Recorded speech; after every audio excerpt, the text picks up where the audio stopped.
welcome back to my channel. But before we go any further, you already know what it is.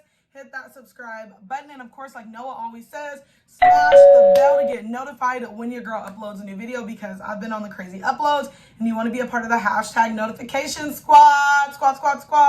If you are a part of the notification squad, make sure to comment hashtag notification squad down below, okay, you guys? All right, so we are going to get into this gorgeous all things fall look. I'm obsessed, you guys. If you want to see how I created this look using the KKW Beauty Soo Fire, gosh, that is a tongue twister, Soo Fire eyeshadow palette, then just keep watching. Let's go.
I love it. It just gives me all things fall vibes, which is what I was going for.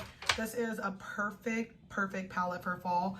Oh my gosh, I love this palette, you guys. When I reviewed this, when it first came out, I was in love with it, and I have not picked it up again. And I was like, you know what, this is like literally, I was looking through my palettes and I'm like, this is literally the perfect fall palette. And I think it came out in the summertime of last year. I believe it was the summertime, but I'm like, this is all things fall. So I decided to do the fall look with that. I love it. I do have a photo shoot today. It is my 28th birthday photo shoot. I've never done a birthday photo shoot, so I was like, you know what? 28th the year, let's do it. So I am going to be doing that. I'll vlog a little bit on the way. I'll show you guys what outfit and everything I end up wearing with my photo shoot and all that good stuff. So I'm going to head to the store. We're going to get that done, you guys. I'm so excited. I'm just going to end the video out here, but I will add the clips in of me picking out my outfit and all that good stuff, and then I'll show you guys what I'm wearing. Thank you guys for watching. Of course, give me a big thumbs up. Let me know you love my videos. Share, share, share. Sharing is caring, you guys, and I appreciate the shares more than you know. I love you all. Don't forget to subscribe, you guys. And I am, for lippy, of course, I'm going to be wearing the Nikita Dragon Beauty lip liner. I'm going to wear 3.0, and then I'm going to wear horchata in the middle. That is like my favorite lip combo now. So that is what I'm going to end up wearing. So I'm going to put that on. Ooh, I love it. And then, of course, jewelry. I don't know what jewelry I'm wearing yet because I haven't picked out my outfit. So we're going to go get my outfit, all that good stuff. You guys know you can shop all Gorgeous Bling at www.gorgeousbling.shop. Bye.